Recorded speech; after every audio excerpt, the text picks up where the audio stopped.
Today's main talk will be focused on the printable copper inks.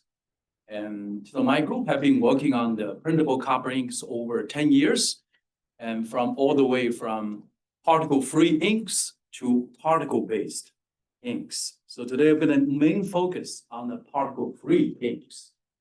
Not only inks, we also focus on the printable electronics, from plastic-based to high-temperature ceramics to papers, as well as the smart textiles, right? So I'm all good. Yeah, thanks. So we have been working on this materials development as well as electronic platform development. And today, actually, really pleased to see there are several talks right after me, actually, also on the particle-free inks and copper-based. So glad to see there's quite a lot of development over the last couple of years.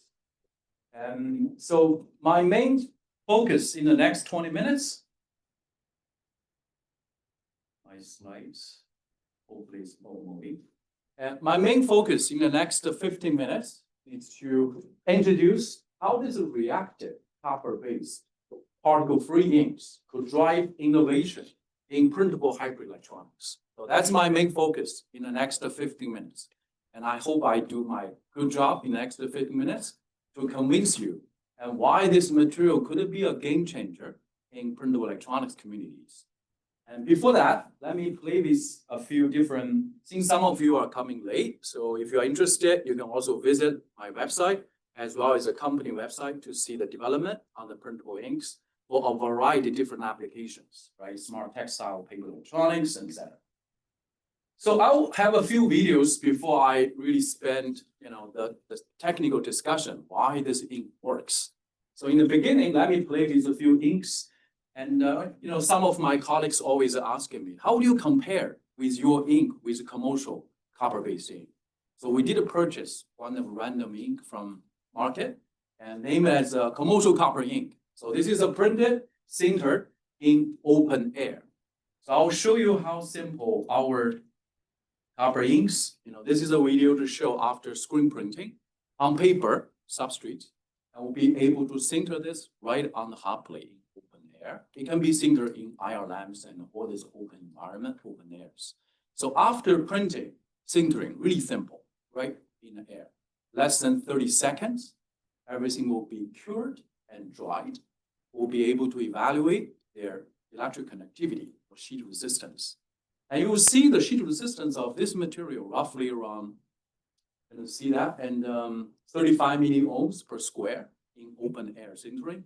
I have to say, we are not yet rich silver number yet. Even though we sinter exactly same condition, we cannot beat silver at this point. But there's still room and be improved. But if you compare, this is about 11 milliohms, by the way, it's 4.4 microns, and the sheet resistance of 35.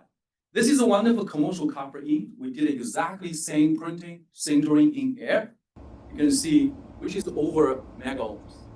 All the megaohms, every one of them, we did 4 of them in parallel to compare, how these commercial inks, copper inks, sinter in air.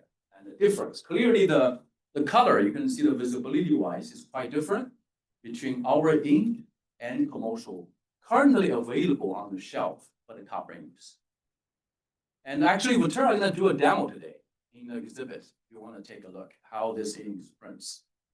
So next thing, I'm going to try to convince you as well about oxidation corrosion resistance. There's a lot of interest why the copper can be oxidation corrosion resistant, because that could be a really breakthrough, address the challenge, existing challenge of the printable copper inks.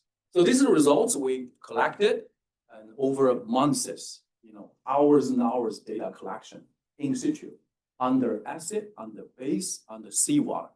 How this material performed over hours and hours of operation, continuous evaluation of their resistance. And just in comparison, right? So we like to see what happened with the commercial copper foil. And you can see this is commercial copper foil under acid and base conditions. They are terribly performed, which is as expected, right? Their oxidation corrosion and occurred. And under the SEM, you can see what happened with the surface oxidation. This is kind of cuprous oxide formation start to emerge on the conventional copper foil. And this is another way